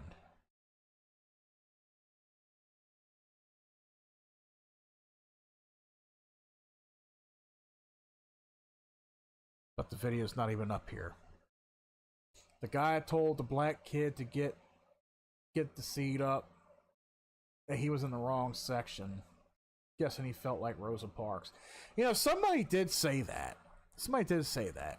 But it's not for that reason they're viral. It's not for that reason. From what I understand, and I think I know what it is, it was team-based. He was on a different team or something like that. He was sitting on the wrong side of the field, you know, like one team has one side of the field, the other team has the other side, and he probably said, hey, you're sitting in the wrong section, whatever, you know. It ain't a racial Rosa Parks kind of thing. But I did hear that, though. There was an article I did find. And, of course, USA Today, which is a liberal-based outlet, too, they reported on the 8th of April where he was like, I did it. Texas teen charged with murder in a track meet stabbing cites self-defense. Yeah, self-defense, my ass. I wonder what this motherfucker had to say. Let's see. A Texas teenager had been charged with murder and the death of a student athlete killed in a track meet. Carmelo Anthony, 17, had been charged with first-degree murder and the death of 17-year-old Austin Metcalf. Let's see. He told the outlet, "I know that my client said it was a self-defense. I don't know any reason to disbelieve that. I need to develop facts, talk to people, figure out what was going on before I make any statements about what happened. I don't have any reason to think it wasn't self-defense at the time. Here's what I know." Let's see. The killing happened the morning of April 2nd during a track meet. Metcalf was a student at Memorial High School, while Anthony went to Centennial High School about 7 miles away. Someone called for help around 10 a.m. that day of the altercation between Anthony and Metcalf. The two apparently had a disagreement over a seat, and Metcalf was stabbed in the heart. First responders tried to save Metcalf, but eventually pronounced dead. Okay, so they went to different high schools. That makes more sense. They went to different high schools. Maybe there was two different high schools at one track meet. One high school was on one side, the other high school was on the other. There was a debate saying, hey, you can't sit here. You're on the wrong side of the field. Something ensued. Next thing you know, this fucker pulls out a knife and stabs this guy in the fucking heart. Doesn't stab him in the leg. Doesn't stab him in the arm. Doesn't stab him in the shoulder or in the stomach where he could be saved. No, he stabbed him right in the fucking heart. This piece of shit knew what he was fucking doing. It wasn't in self-defense. The kid didn't have a fucking gun. What may have happened would just been a little fucking scuttle. Two teenagers beating each other's asses. Was that any fucking grounds to pull a goddamn knife out on you? Yeah, that's right. Yeah, that's what it was. Yeah. It was over a seat. And they went to two different high schools. I'm sure that's what it was. They were having a game. It was probably a football game. It was both high schools going to each other. He sat on the wrong side. There was a disagreement between both of them. Became an argument. This motherfucker pulls a goddamn knife out and stabs him. Self-defense. That would be like me cussing out a transgender in the fucking street and calling him a fucking man. And they pull out a fucking knife and stab me in self-defense. That's how I proclaim it. That's how I look at it right there. This piece of shit wants to cry, self-defense! Jesus Christ. A school resource officer was the first to arrive on the scene. According to the arrest officer affidavit, or I don't know what the obtained by the USA Today, when the officer told Anthony to put his hands up, the teen allegedly said, "I was protecting myself." Bullshit.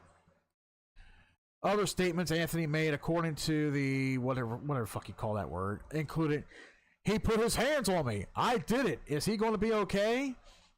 Yeah, he put his hands on you. Okay. You couldn't push him back? You couldn't fight back regularly? You had to pull a fucking knife out of your pocket and stab this kid in the fucking heart. That ain't self-defense. If the motherfucker had a gun or had a knife, he put his hands on me. He's put his hands on me. That is no fucking means. That's no fucking means at all to pull a knife out and take a life. No fucking means at all. He put his fucking hands on me. Bullshit. Motherfucker, if you put your hands on me, yeah, we're gonna fucking brawl. Does that mean I'm gonna kill you? No. And yes, YouTube, I said the word kill. A 4-letter word, K-I-L-L. It's in the dictionary. It's been a word for the last, 1,000 fucking years. Get the fuck over it. I'm not using your TikTok analogy, unalive. No. The word is kill. Get the fuck over it with your fucking systematic words. But this fucking idiot killed another teenager over an argument over a seat. And they're going to ask, is he going to be okay? is he going to be okay? You seriously asked if this kid was going to be okay. Motherfucker, you pulled a knife out. You inserted it into his fucking body. You took his fucking life and you have the audacity to ask if he's alright. You should have never pulled a fucking knife out. That just brings my piss to a boil. An officer from Frisco Police also noted that Anthony asked if what he did could be considered self-defense. No! That is not self-defense. That is straight up murder. It's first-degree murder. From what I am reading, that's not considered self-defense.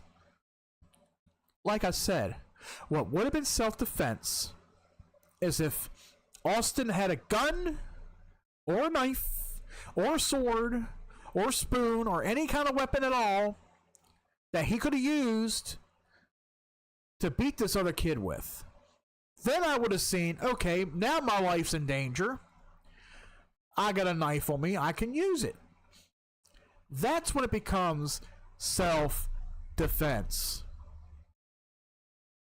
If this kid reaches out and pushes you with his bare hands, there's no need for a weapon. There's no need for a knife or a gun. You just shove the motherfucker back and say, keep your hands off me. This was not self-defense. This was pure fucking murder.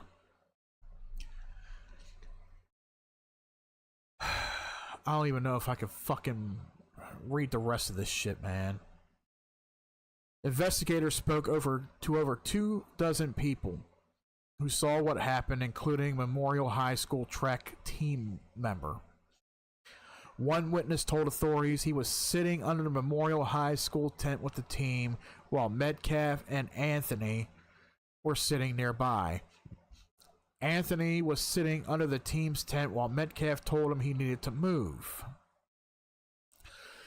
Anthony grabbed his bag, opened it, reached inside, and proceeded to tell Metcalf, touch me and see what happens. So this motherfucker already has a history of fucking violence on him. He may be 17. I'm gonna break the PC. Now it ain't the PC I'm banging on, it's this desk. This desk that I got from Tom. Yes, when Tom and I were collaborating and talking, Tom gave me his old computer desk. So far it's still sturdy. Nice desk though. I mean, hey, he got a desk that was, I guess, a little bit better, but this desk, I like this desk a lot better than what I had before, which was actually a table set up, but yeah, I'm just banging on a desk. But this kid told Austin, touch me and see what happens. You're gonna reach into a bag knowing you got a fucking weapon in there. You can't fucking fight back like any normal fucking human being would. You gotta go the full pussy route. You gotta go the whole pussy route, whatever you fucking call it, route, and pull a fucking knife out of your bag. Metcalf touched Anthony when he told Metcalf to punch him and see what happens. So this fucker welcomed it. He welcomed it. He said, yeah, come on, punch me, motherfucker, punch me. He openly welcomed this kid to violence. He openly welcomed him. That's his problem. That's his fault. Metcalf then grabbed Anthony to tell him to move again. And that's when Anthony pulled out a knife and stabbed Metcalf once in the chest before running away. Metcalf began grabbing his chest and telling people to get help. He was pronounced dead shortly. He only grabbed him and told him to fucking move. He didn't even fucking hit him. He didn't even hit him. The black kid told the white kid to hit him. The white kid just grabbed him and said, move. And then the black kid stabbed the white kid and ran like a little bitch. Police push back against misinformation. What misinformation? Frisco Police Chief said in a statement on Friday that Metcalf staff was devastating and cautioned community members not to believe everything that you read or hear. Exactly. What the fuck was that? Thought I heard something on my microphone. Various reports surfaced on social media in the wake of killing falsely reports the facts in the case. On Friday night, police made a post dispelling the rumors about Metcalf's cause of death, cautioning do not contribute to misinformation by spreading unconfirmed information. So far, at least two fundraisers have been created to raise money for Metcalf's loved ones. One has raised $125,000, while the other, started by Metcalf's father, raised nearly $300,000 on a Tuesday afternoon. Jeff Metcalf, I guess that's his father, said that he was a leader of men. His smile would light up the room. His passion for football was unbelievable. Voted team MVP this past season and carried a 4.0 GPA. He was looking forward to taking this game to the next level. The narrative being spread is false, unjust, and harmful, the Anthony family wrote. As a family of faith, we are deeply grateful for all of your support during this trying period. A family of faith, huh? A family of faith. Where your son openly welcomed violence against him from a white teenager sitting next to him, who told him, touch me and see what happens. He wanted him to punch him. But Austin, all he did was just grab at him and said, move. He was telling him that he was in the wrong area. And this motherfucker pulls a knife out of his bag, stabs him, and then runs. Now, I know there is somebody in Discord who has been stating certain things that he has heard from this outlet, that outlet. But in that article that I read, and I've told him, I said, don't believe everything that you read or see. There will be a lot of misinformation. Was this issue racially based? No. I don't see it as being racially based. However, it's not being reported or acknowledged properly, or it's being acknowledged as Carmelo Anthony is the quote-unquote victim, even though he did murder another teenager in cold blood.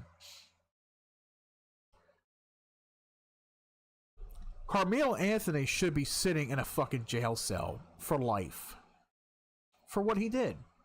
Anybody who commits murder, whether they be white or black, Hispanic, Chinese, Japanese, dirty knees, look at these, I don't fucking care. This was not a racially motivated incident.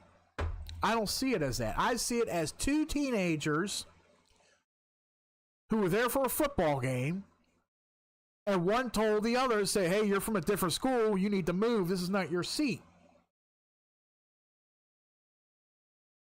So you have one kid who got awkwardly offended over this whole issue and decided to take things into his own hands. He took fate into his own hands. He told the other kid, touch me and see what happens. And he told him again, move away from here. You know, he told him, move from this seat. This ain't your seat. Get out of here. And this kid proceeded to grab a knife and stab this kid, killing him.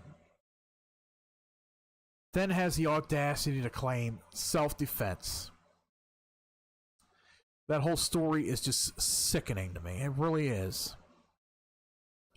And then what's even sickening is it's being glorified all over social media. This family is raising GoFundMes, claiming they're victims, claiming their families being harassed and stalked and shit.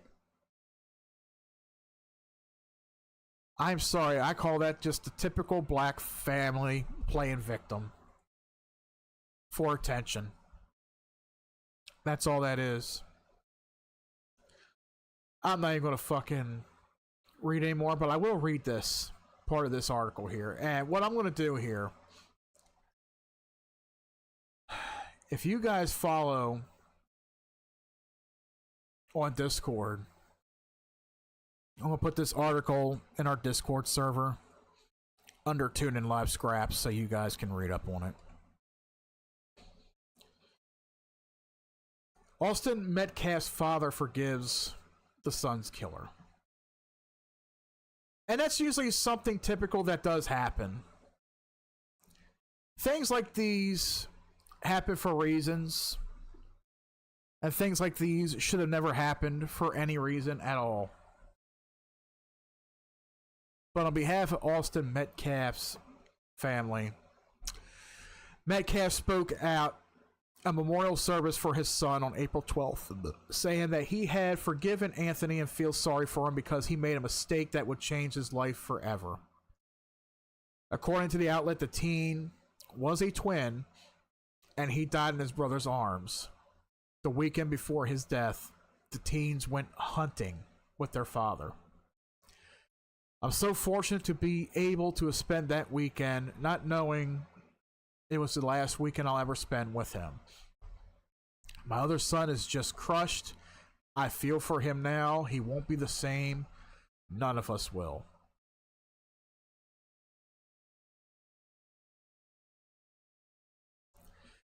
And yet Carmelo Anthony is out on bail, living the life up at home.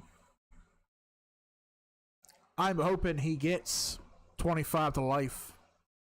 Personally, I do. Because that would be the kind of father that I am. I know a lot of families will forgive and forget. I don't know. Like, as a father myself, I don't know if I would be able to forgive and forget somebody who did that to my kids. I would be truly devastated. Some parents want revenge, be out for blood or whatever. Some other families are forgiving, especially if it's a children.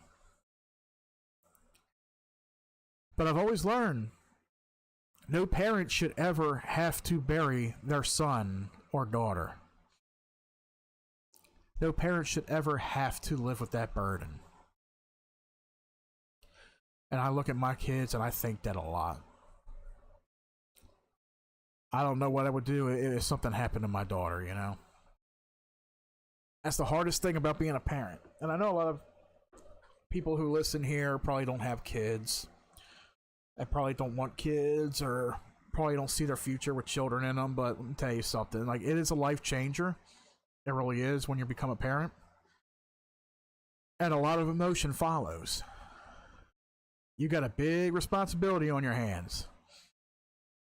And it's good responsibility. It really is. It really is. There's nothing bad about it. Yeah, parents complain a lot about this and this and that. It happens. It's typical. But you gotta admit, you know, having kids, it can be a blessing for some. But I just could never imagine needing to bury my daughter over the foolishness, the selfishness, or the dirtiness of a situation that she may get into.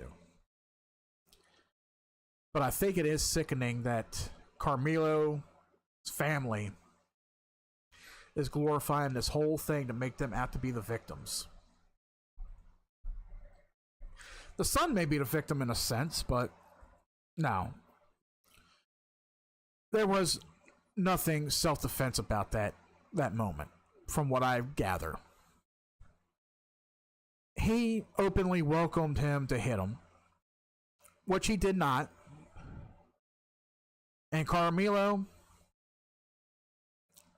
pulls a knife out and stabs him right in the chest, ending his life. It was not in self-defense. This was murder. He should be under the jail for murder. 25 to life. That's how I put it. And that's how I see fit. Let's do one more. Ah, God. There's so many good ones here. I'm going to put 2 articles in Discord. Like I said, to those of you who are listening, if you guys follow us on Discord, I got a section titled Tuned In Live Scraps under Podcast Leftovers. I'm going to put 2 new articles in there, doing them as I'm speaking right now. One of them I'm going to read. And this is something that probably will piss you off a little bit. So earlier I was talking about immigrants and migrants and shit. So Trump is doing a great job with ICE, getting all these illegals out of this country, the ones that are not citizens. They didn't come into this country the proper way. They didn't get their citizenship the proper way, or didn't get a citizenship at all. They just came here under the Biden administration. And now they are going back to where the fuck they belong, all right? Well, this past month, it was said that a Maryland man was supposedly extradited out of this country against his will, wrongfully, because he said he was an American citizen. Wrong. Mother of a murdered Maryland woman, Rachel Morin, questions senator's visit to El Salvador. Now, you probably heard about this story about the guy that was wrongfully sent back to El Salvador. Let me see. Maryland man deported. Okay. What we know about... I can't believe I'm reading it from NBC News, because NBC News is liberal also, but it gives me something to base off of anyway. What we know about Kilmar Abrego Garcia, the Maryland man that was mistakenly deported to El Salvador. The government claims he's a member of the MS-13 gang, which his wife and attorney deny, and deported him to El Salvador despite the judge's 2019 order barring him from being sent there. He was living in Maryland with his wife and 3 children when he was deported to El Salvador, thrusting his case into the center of the pivotal legal battle. The Trump administration has accused him of being a member of Salvadorian MS-13 gang and used that in its justification for deporting him to his home country despite a judge's order. The father, who lived in Maryland for 13 years, is now being held in a notorious mega prison. Good. The administration has called his incarceration an administrative error. Bullshit. His wife and attorney deny the accusations against him and have been fighting for his return. Wrong, because recently I seen somewhere where his wife, there has been something that came out. Let me see where I got it. I have it somewhere. Because there is news about that. Oh, you guys want to hear this one. You want to hear about this one. Where did I put it?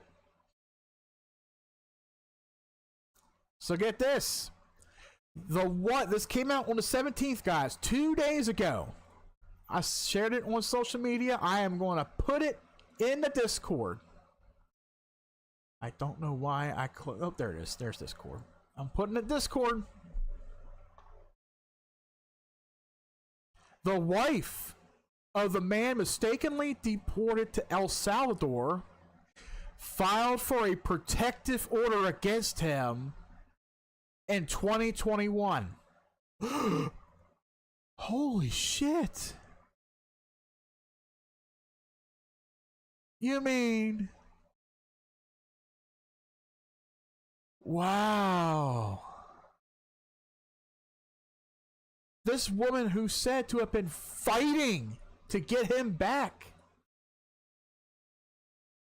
The wife of 29-year-old Maryland man who was mistakenly deported by the Trump administration in El Salvador filed a protective order against him back in 2021 over allegations of domestic violence. Jennifer Vasquez sought and received a temporary protective order in a civil court against Kilmar Abrego Garcia in May 2021. Per court records in Prince George's County's District Court, the order alleges that Garcia punched and scratched Vasquez, ripped off her shirt, and grabbed and bruised her.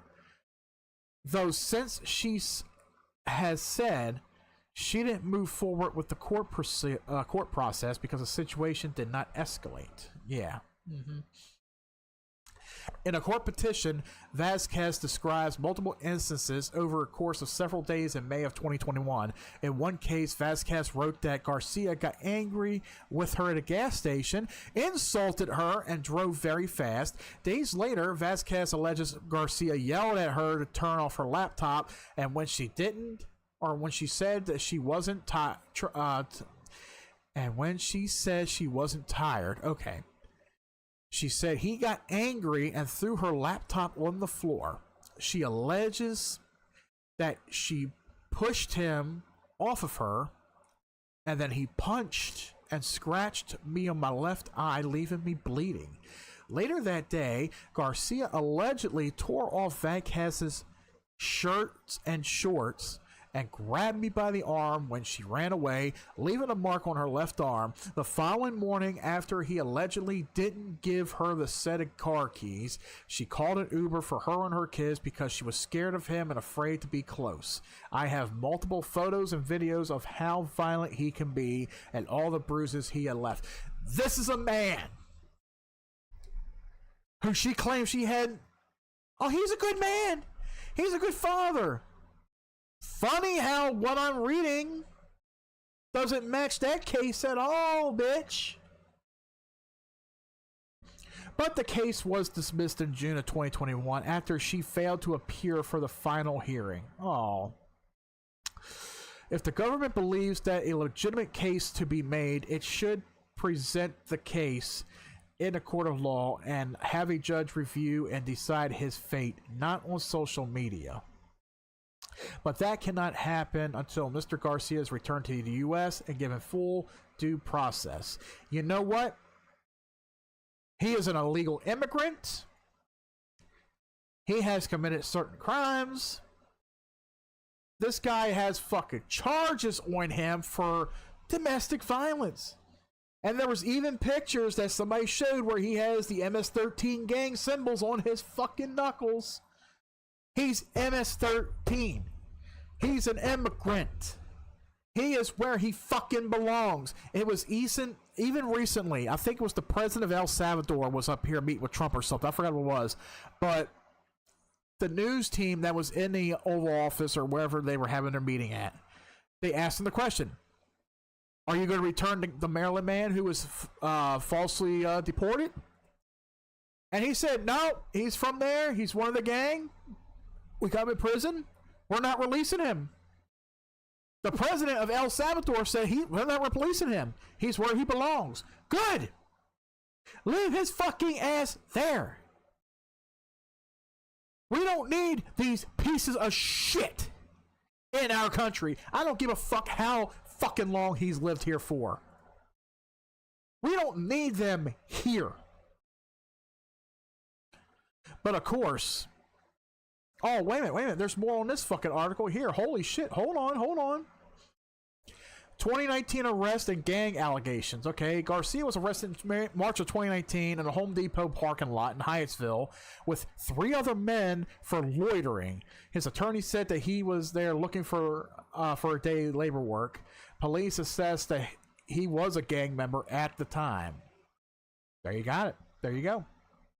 One of the men arrested that day was known to the Prince George's Police Department as a MS-13 gang member, according to the document. So he is a gang member. And motherfuckers tried to sit there and say that he wasn't MS-13. This was based on tattoos, clothing, as well as information from a source. There you got it.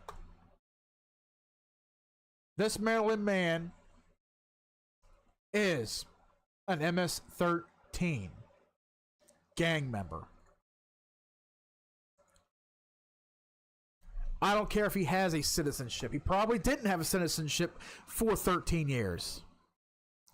And now we got one of our state representatives for this, I forgot who it was, from Maryland. This dumb motherfucker flew down to El Salvador to gain his freedom. He went down there to try and get this guy released and freed. Good luck with that, buddy. That shit ain't gonna happen at all. Because the president of El Salvador, he's not gonna release that motherfucker. He ain't. He's got a history of violence on him. He's an MS-13 member, gang member. He's where he belongs, in the El Salvador mega prison. That's where he's gonna rot. And if I were the president of El Salvador, I would lock up that motherfucker that went down there to try to gain his freedom. I would lock him up too, because he's a liberal Democrat. He's a piece of fucking shit. I'm a conservative. I vote Republican. I hate Maryland. Maryland is ran by the most crooked fucking Democrat I have seen in fucking decades. And that motherfucker, he's running Maryland into the fucking ground. He's got one more year. Thank God. But don't they just bring your piss to a boil, though, you know? All this fucking shit. It all does. And this is what our fucking country's going through right now. All this bullshit. While Trump is trying to make a clean break, clean up this country the best he fucking can. And all these dumb motherfuckers just want to fucking shit all over it. Shit all over it. It sickens me. It really fucking does. And there's so much more that I could fucking share, but I'm not going to ramble on for another hour or two, guys. It's been an hour and 38 minutes. But I do want to thank you guys for being here today while live. I do want to thank you guys for watching after this has been recorded live. Holy shit, there's my buddy Ray. Man, I was just about to end it, man. What is going on with you, buddy? What's going on, Ray? Over there on the Twitch. Nothing much, man. I was reporting in on some stuff, man. I got articles up in the Discord, you know, like it's been a hell of a show, man. It's been a hell of a time, man. I haven't got too much shit planned. You need to let me know when you're streaming. Yeah, I still got your number, man. I still got your number. I'll let you know, yeah, cause I'll text you and all next time I go live, man. I'll let you know. It's always good seeing you here, man. Whenever you're able to. I know you got work and all, and kids and stuff. Trust me, that's the same way with me. It's the same with me, man. I'm definitely glad to see you, bud. But yeah, you're gonna start looking at Discord more often. Oh, okay, there you go. Yeah, that's right. You are in Discord, yeah. I tell you, man, I gotta get me a PS5, man. I think you got a PS5. I don't know, but I gotta get me a PS5. I'm on Xbox, and you know we gotta start gaming and something. You know, find something to do. I gotta start hitting you up more. Try to hang out with you. I don't know if you still live in Maryland or not, but I gotta fucking shit. I'm gonna take a weekend and hang out with you or something. I don't have PS5. Nah, man. I've been trying to get one. And ain't been working out for me. It ain't been working out for me. Not that well. I'll hopefully have one somewhere in the future. I'm the collector. I know, man. I know. Dude, you should see what I'm looking at right now. You know, from my desk to the wall of the TV is I got the Xbox One S. Not the One S. I got the Xbox Series S. Series X, I mean. I got the Series X. I got a PS2. I got the Dreamcast. And I now got a Nintendo Wii set up at the TV and shit. I just went out yesterday to a pawn shop in Odenton, and I was looking for the Guitar Hero guitar controller for the Wii, because those things are rare to come by. They're very rare. And I messaged buying a new Switch. I might wait a year or two for it. And I think I did a show or something. I did something a little bit ago. I think it was a video I did a week ago or so. My views on the Switch. I will say that the price is pretty, to some is steep. I think it's worth it because the newer hardware with what it does and all. I think it's a fair price from Nintendo. Especially, that's another thing I can cover real quick. The prices of the games. So, I even said in the video that people are complaining about the Switch 2 game prices being $80, $90 for the physicals.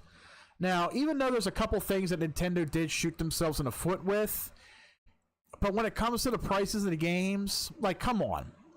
Back in the 90s, video games for Super Nintendo, Nintendo 64, PlayStation, all these consoles, they were all $60, $70, $80, some even $90 depending on the game.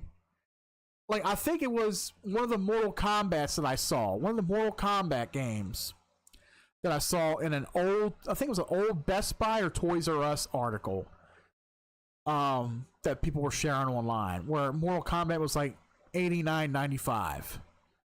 And that was back in the early to mid 1990s. And then people today are like, Nintendo games are $80? Oh, fuck that. And you know what? These are the same people that will pay out over $100 for a game, which includes the base game, DLC, season passes, the extra little cosmetic shit, you know. And they're the ones that are sitting there like, oh, Nintendo's $80 for Mario Kart World. Oh, nah, I'm not getting that. But yet when Call of Duty comes out, okay, Call of Duty Black Ops 6 right now is what? $60, $70 if you buy it out. And then you're paying $15 per season. The season comes out. Seasons last for about 3.5 months worth of content. And then the next season come out and you got to pay another $15 for that and another. And then you got people buying cosmetic shit in the game, you know, the costumes and the gun skins. Like recently they just released Jay and Silent Bob on Black Ops 6. I didn't buy them. I haven't actually been on Black Ops in like a couple weeks. But they released like the Ninja Turtles. They got Jay and Silent Bob. They got all these fucking movie-based, TV show-based characters, you know, Stranger Things and all. And each character is like, what, $10, $15 each? People are buying those. So you got people that are playing Call of Duty, and they're paying $100 to $200 to $300 for a lot of shit in this game, but yet they'll complain about Mario Kart World being $80. Like, goddamn. Like, I know when it comes to Xbox and PlayStation, a lot of titles, if you wait a while, they will come down in price. The price will lower. And that's usually what I wait for, is the sales. I can usually get some pretty good sales on Xbox. Sometimes I'll get them on Steam. Even Epic Games. I have the Epic Games app on PC. I've been getting a lot of good AAA titles that have been out for years. I'll get them for free on there. I actually got Death Stranding on PC through Epic Games for free. I didn't have to worry about buying it. I know I own it digitally on PS4 when I had it. I still have it on my account. I know it's on Xbox. I don't really plan on buying it on Xbox because I have it on PC. I got it free on PC. I got it installed. I just haven't played much of it. Last I remember playing the game, it was like back on PS4, and that was like when it first came out. I can't even really remember when where I really got to and when I got to it, but I just remember I never put too much time into it, and I needed to, you know? But yeah, that is what it is. So anyway, I'm going to go ahead and get out of here. I got to hit the bathroom myself. Ray, buddy, good talking to you, man. I got to hit you up again sometime soon. I got your number. I got you on Discord, man. I got to hit you up, brother. We got to talk about some games and music and shit like that, man, just like old times. And everybody else, have a good Easter weekend. Eat some good food, smoke, drink, whatever you guys are doing. Go do it. Have fun. Drink and smoke responsibly. That's what I'm going to be doing later on. Always a pleasure, Ray. Definitely, buddy. And anyway, guys, I am out of here. Enjoy your Easter weekend. And until next time, make sure you stay tuned in. What we do here is go back, back, back, back, back, back.